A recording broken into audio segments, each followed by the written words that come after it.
El Señor esté con ustedes. Evangelio de nuestro Señor Jesucristo según San Mateo.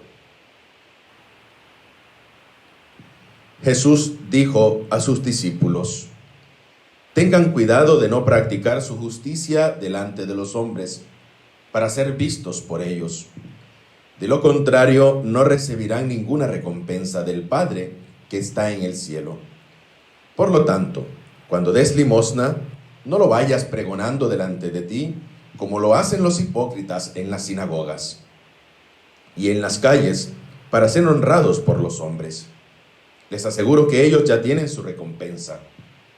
Cuando tú des limosna, que tu mano izquierda ignore lo que hace tu derecha, para que tu limosna quede en secreto, y tu Padre que ve en lo secreto te recompensará. Cuando ustedes oren, no hagan como lo hacen los hipócritas. A ellos les gusta orar de pie en las sinagogas y en las esquinas de las calles para ser vistos. Les aseguro que ellos ya tienen su recompensa. Tú, en cambio, cuando ores, retírate a tu habitación, cierra la puerta y ora a tu Padre que está en lo secreto. Y tu Padre que ve en lo secreto te recompensará. Cuando ustedes ayunen, no pongan cara triste, como hacen los hipócritas, que desfiguran su rostro para que se note su ayuno. Les aseguro que con eso ya han recibido su recompensa. Tú, en cambio, cuando ayunes, perfúmate tu cabeza y lava tu rostro, para que tu ayuno no sea conocido por los hombres, sino por tu Padre que está en lo secreto. Y tu Padre que ve en lo secreto te recompensará. Palabra del Señor.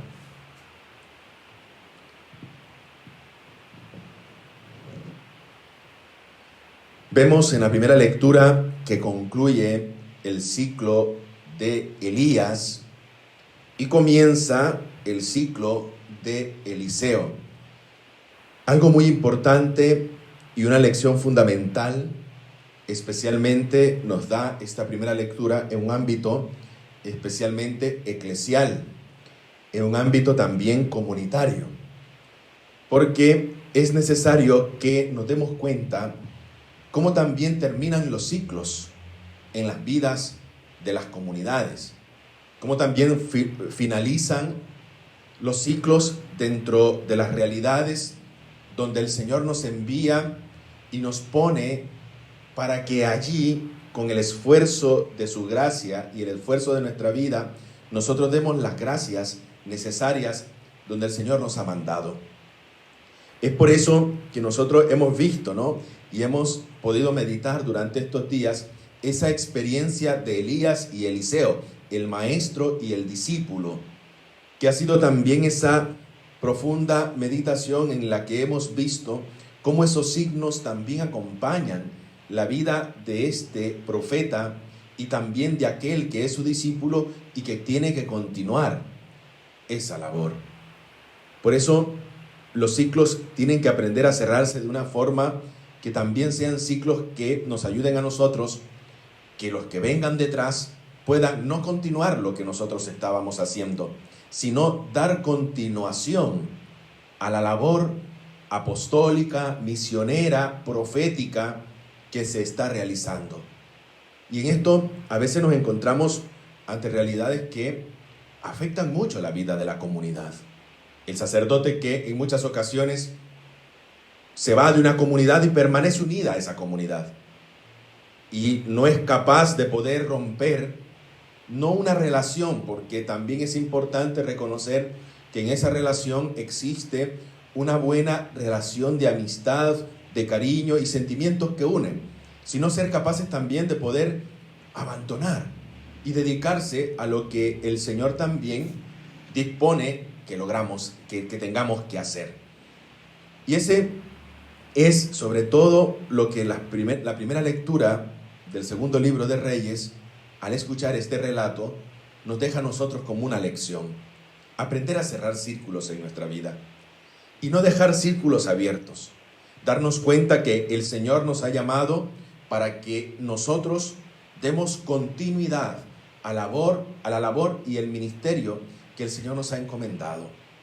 Y darnos cuenta también la importancia que tiene en nuestra vida dar un paso al costado. Tanto nos cuesta, porque humanamente a veces estamos muy arraigados a esa realidad. Y pienso lo que puede generar también esa experiencia que en muchas ocasiones es una experiencia de paz y tranquilidad, porque cuando se está bien, a nadie seguramente le puede venir bien ser quitado o ser trasladado o promovido a otra realidad. Y esto, queridos hermanos, es importante que nosotros siempre lo tengamos en cuenta para que nuestra labor y nuestro servicio en la comunidad, tanto sacerdote como laicos, siempre lo tengamos en cuenta. Es decir, el Señor me ha permitido servir y poder colaborar en esta comunidad. Pero toca el momento en que también tenga que saber decir adiós a esta comunidad, porque tiene que continuar su labor. El que viene tiene que seguir adelante con esa labor en la comunidad, como también pasa a aquellos que están al servicio de la comunidad en distintos ministerios. Y estar al servicio de esa comunidad siempre tenemos que tener en cuenta que el Señor también quiere de nosotros que le podamos servir en distintas realidades, porque para eso nos da carismas, nos da dones que tenemos que aprender a poner al servicio del Señor. Es eso lo que vemos hoy en la primera lectura. Acaba el ministerio de Elías y comienza el de Eliseo. Es darnos cuenta que nosotros tenemos que aprender a continuar la labor que el Señor nos ha encomendado en mi comunidad para el servicio y bien de aquellos a los que me está llamando a servir. Eso, queridos hermanos, ojalá nos dé a nosotros esa certeza de que podamos nosotros aprender a ser continuadores. Que cuando el sacerdote nos pida, oye, a lo mejor tú me puedes ayudar en otra realidad, darnos cuenta que mi labor también ahí puede dar muchos frutos y que por esa gracia de esa promoverme, también puedo encontrar cosas que a mí me reconforten, cosas que me hagan sentir bien. No es porque yo he sido catequista durante muchos años, no puedo hacer el papel de coordinador en mi parroquia. Y viceversa.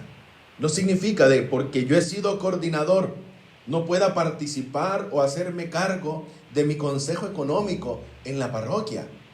El Señor me pide, pero ¿qué estoy dispuesto yo a dar cuando no somos capaces de descubrir esa misión que el Señor nos está pidiendo? Sobre todo que nos pide que continuemos con la labor que el Señor nos pide a cada uno de nosotros. Este día es un día también que nos invita al Señor a que lo tengamos en cuenta y que nos preguntemos, nos interpelemos lo que el Señor me pone en mis manos. Ese carisma es beneficio de mi comunidad o estoy yo sacando beneficio para mi propia vida. Sería una buena pregunta para reflexionar y preguntarnos cómo está mi servicio y especialmente cómo estoy yo promoviendo el servicio en mi comunidad y cómo la estoy poniendo al servicio de los demás. Por eso el Salmo nos dice que en esa fortaleza de poder servir, nosotros encontraremos la certeza de que el Señor nos acompañe en nuestra labor. Sé fuerte los que esperan en el Señor. Qué grande es tu bondad, Señor. Tú las reservas para tus fieles y las brindas a los que se refugian en ti en la presencia de todos. Lo mismo hoy el Evangelio nos habla a nosotros de elementos importantes para el crecimiento de nuestra vida espiritual. Y la pregunta sería, ¿cómo hacerlos? ¿Cómo vivir el ayuno, la limosna y la oración en mi vida? Esforzándonos siempre por alabar y bendecir al dueño de la vida, cuidándonos de no vendernos ante los demás, pensando de que yo soy el mejor, el que yo hago todo y que al final estas cosas tienen que ayudarnos a nosotros a que podamos discernir de verdad e importante esa forma de vivir estas prácticas que se nos presentan para que nosotros, frente a cualquier riesgo de vivir religiosamente una espiritualidad vacía, que nos preocupemos por no ser visto por los demás, sino por Jesús, que Jesús propone a sus seguidores y propone algunos principios de una práctica religiosa auténtica. Una práctica religiosa auténtica, que es sobre todo especialmente la invitación a recorrer el camino de la interioridad, de lo que se centra en mí mismo. Y esto es lo que también nos ayuda a nosotros a poder entender cuando Jesús se refiere en lo secreto y en lo escondido. Tu Padre que ve en lo secreto te premiará. En ese espacio dentro de nosotros que está especialmente el poder reconocer lo que en nuestra vida tiene que ser lo que nos ayuda a discernir, a vivir de verdad esa forma de religiosidad. Por eso es importante que nosotros encontremos en estos elementos de nuestra vida cristiana unos elementos que de verdad nos aporten para el crecimiento de nuestra vida espiritual. La oración, que es tan necesaria. No ores para que sean vistos por los demás y digan: hoy mira, este hermano tiene las mejores herramientas de oración. Dice: tu Padre que ve en lo secreto, en lo escondido, en ese camino de interioridad, te premiará.